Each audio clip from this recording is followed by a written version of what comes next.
오늘 우리에게 주시는 말씀은 사무엘하 15장 1절에서 12절까지의 말씀입니다.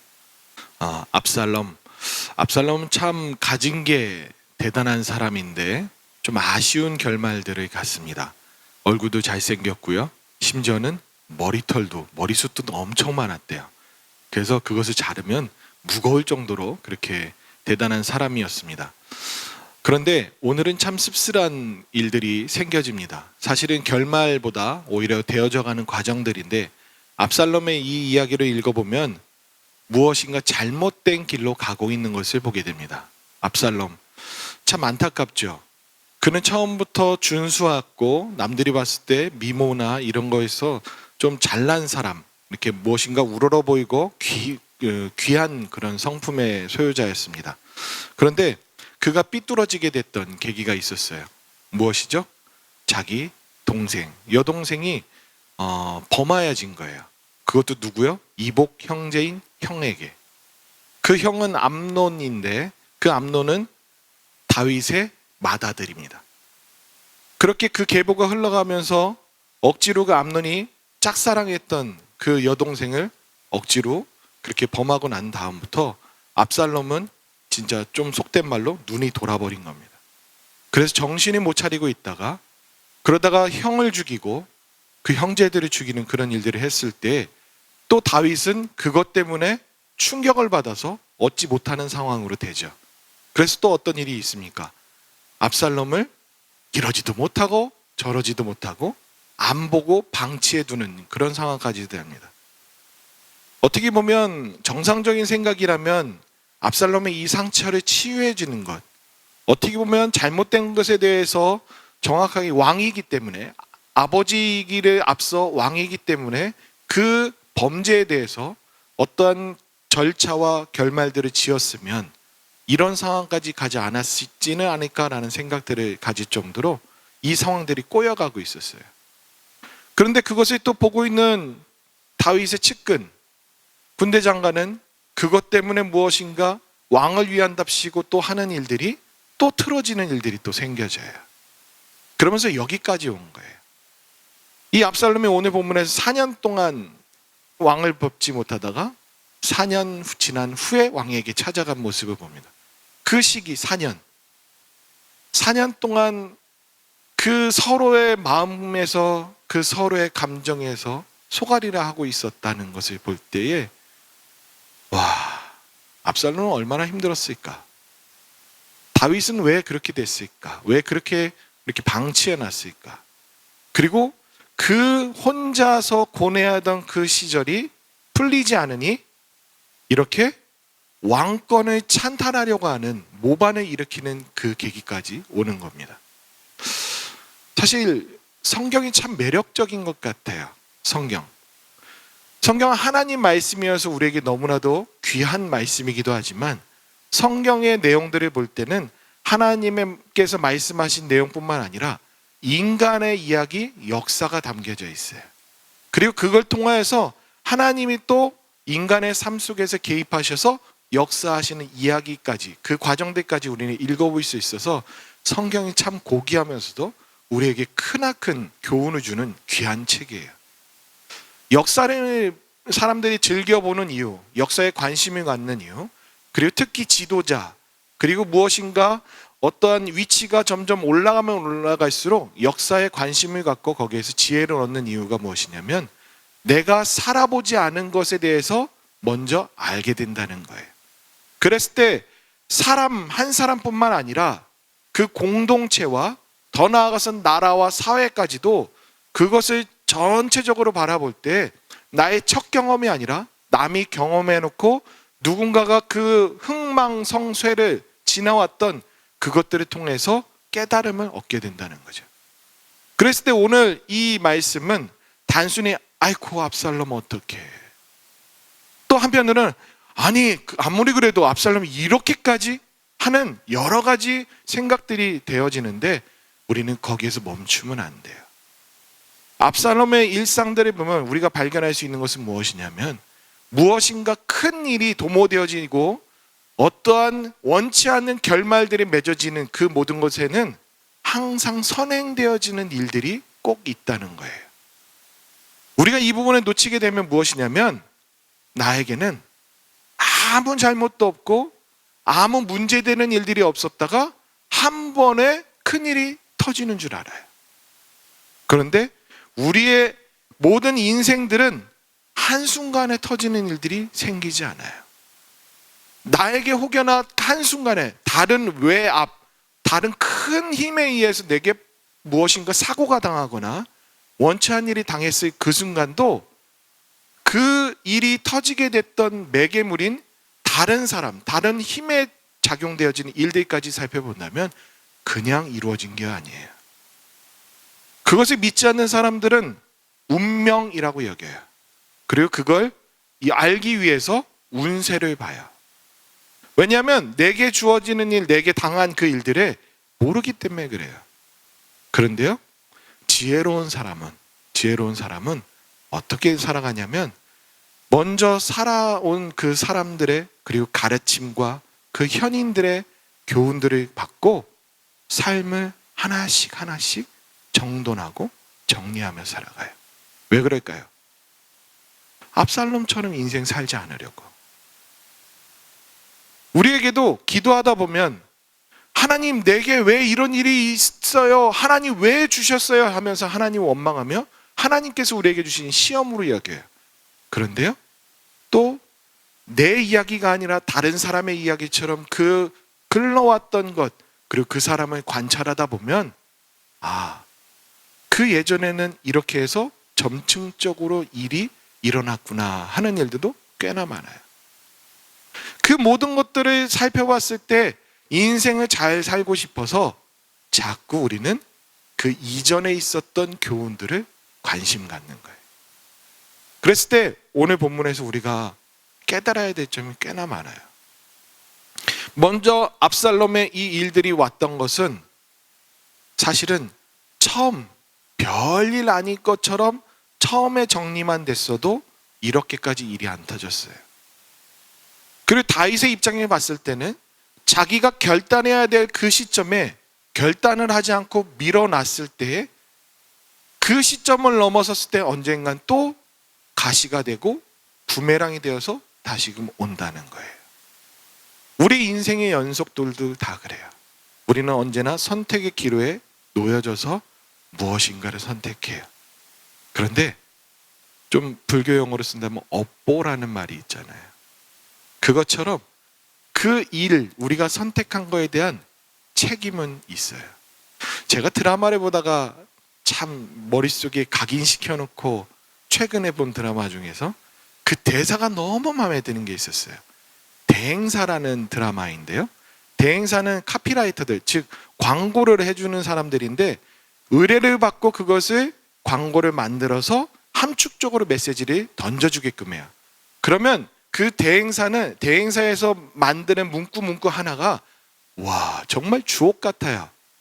그 짧은 광고 한 편의 그림으로 많은 메시지가 다 담겨져야 되니까 거기에서 한 말이 뭐가 있냐면요, 인생엔 언젠간 계산서는 날라온다.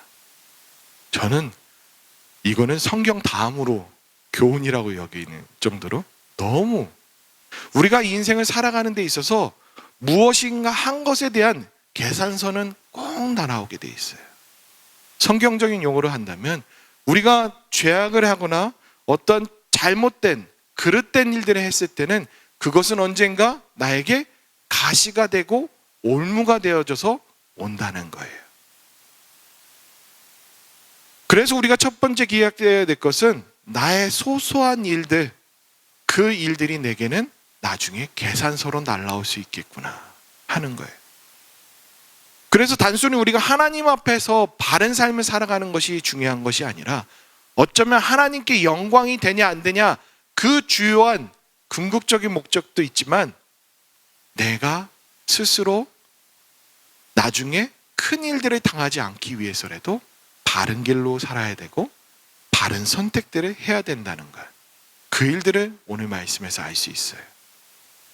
그리고 또한 압살롬이 또 과오를 범했던 것은 무엇이냐면 분명히 사인들은 계속 있었어요. 기회는 있었어요. 그런데 거기에서 넘지 말아야 될 선을 넘어버렸어요. 무엇이냐면 오늘 본문에서 보면 1절에 보시면 그 후에 압살롬이 자기를 위하여라고 하면서 이 일들이 별것 아닌 것처럼 쓱 지나갈 수 있지만 그 다음부터 압살롬의 행동들을 보면 그 뒤에 있는 어디까지 연결되어질까요? 10절에 갑자기 찾지를 못했어요. 압살롬이 12절 말씀에 반역하는 일이 커감에 압살롬에게로 돌아오는 백성이 많아지니라. 즉 반역한 일이 점점 커지고 있다는 거예요. 그가 하고자 하는 일들이 무엇인가 의도를 갖고 있었던 것을 우리는 보게 돼요. 그리고 6절에서도 말씀하고 있어요. 이스라엘 사람의 마음을 압살롬이 훔치니라. 이 말은 뭐냐면 처음부터 행했던 나를 위하여가 단순히 군사를 모집하고 자기 세력을 키웠던 그것뿐만 아니라 그리고 성문 앞에서 이른 아침에 나갔을 때 송살에 걸려오는 그 사람들에게 하는 말들을 보면 깜짝 놀랄 말들이에요. 생각해 보세요. 왕이 있어요. 누군가가 지도자가 있어요. 이 시대는 사사시대 다음이에요. 왕정이라는 것은 이때 무엇이냐면 왕이 곧 사사이기도 하고 제사장의 역할들도 겹치며 했을 그 시절이에요. 그렇다면 모든 판결은 누구에게 갈까요? 왕에게 달려 있어요. 왕이 대리자로 세우지 않았으면 어느 누구도 해서는 안 되는 거예요. 그런데 압살롬이 그것을 하고 있어요. 그러면서 왕을 험담해요. 뭐라고 얘기하냐면 왕이 그 일들을 하는 사람을 안 세워서 그래. 나에게 와. 내가 할게. 내가 다 처리해 줄게. 그 말을 해요. 그 말 하나에서도 찾아볼 수 있는 것은 이미 자기가 왕권을 찬탈하고 왕이 되려고 했던 그 일들을 도모했어요. 그러면서 다윗에게 다가가지 않았던 이 4년이 어쩌면 계획했던 그 세월들은 아닐까 이렇게 유추해 볼 수 있어요. 심지어는요, 까무러칠 일은 그 후에 헤브론에 가겠다고 얘기해요. 헤브론에 가겠다고 얘기하는데 이 헤브론을 가면서 사람들을 모아요. 그리고 왕으로 세워졌다는 것을 공포해요.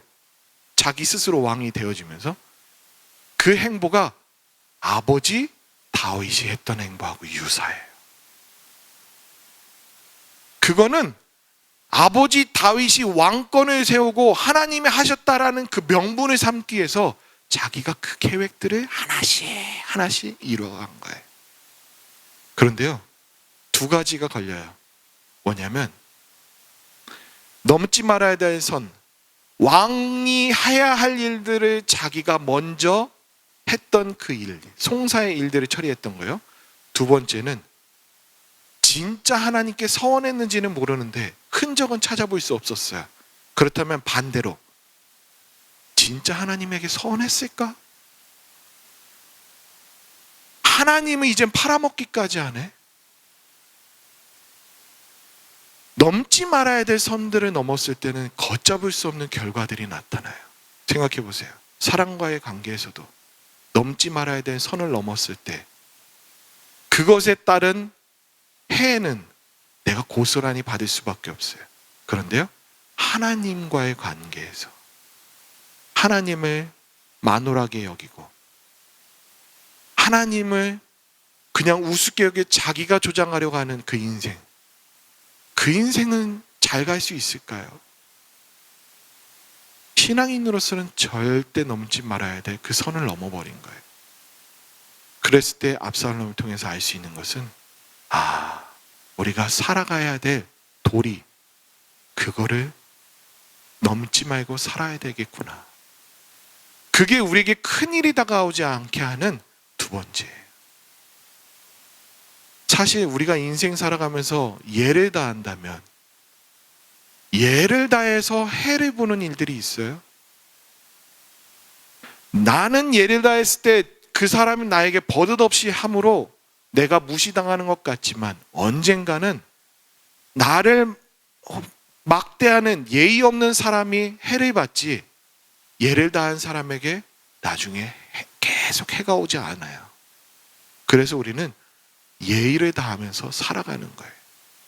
사람 간의 예의, 그리고 살아가는 사이에서의 내가 그 위치에 걸맞게 살아가는 예의. 남들과 대했을 때 소소한 것까지도 존중하며 함부로 하지 않는 그 예의. 그리고 어떠한 운영하는 위치, 지도하는 위치에 섰을 때 내가 명예에 사로잡히지 않고 해야 할 도리들을 하는 그 예의. 그런 것들을 한다면 사회는 우리가 살아가는 그 인생들의 악은 사라지지 않을까요? 우리가 정말 별것 아닌 것처럼 여겼던 그 인생들, 압살롬의 이 결과들을 보면서 깨달아야 돼요. 우리의 인생들은 항상 계산서가 날라와요. 내가 한 일들에 대한 결말이지 하나님과 상관없을 수도 있어요. 하나님께서 의도적으로 우리에게 주시는 시험일 수도 있지만 그 앞서 내가 잘못한 것에 한 것에 쌓여진 결과일 수도 있다는 것을 깨달으며 살아가야 돼요. 그랬을 때 우리는 항상 소소한 것들부터 돌아보며 예를 다하고 넘지 말아야 되는 선을 넘지 않고, 그러면서 내가 항상 이 본분에 맞춰 살아가는 것, 그것을 종교개혁자들은 뭐라고 얘기했냐면 하나님 앞에 살아가는 것처럼 이라고 얘기했어요. 우리가 살아가는 인생들 너무 쉽게 살아가요. 그리고 우리가 행한 일들의 결말도 너무 쉽게 치부해요. 나 스스로 잘못임에도 불구하고 하나님 탓으로 넘겨버려요. 그런 부분에서 우리는 역사가 중요해요. 그래서 우리는 성경을 볼 수밖에 없어요. 하나님의 말씀을 통해 깨달으면. 그랬을 때 오늘 본문 말씀이 많은 얘기들을 더 하지 않고 절제를 하지만 저와 여러분들의 소소한 그 삶의 흔적들 가운데서 하나님 앞에 살아가는 것처럼 정직하고 예를 다하며 그리고 그 모습에 걸맞게 살아가실 때 여러분들에게 항상 좋은 계산서만 받을 수 있기를 바라요. 그래서 매일매일 살아가는 데 있어서 다른 사람에게 공격받지 않는 삶, 그래서 언제나 평강을 누리며 하나님의 복을 누리며 살아가시는 저와 여러분들 될 수 있기를 바랍니다.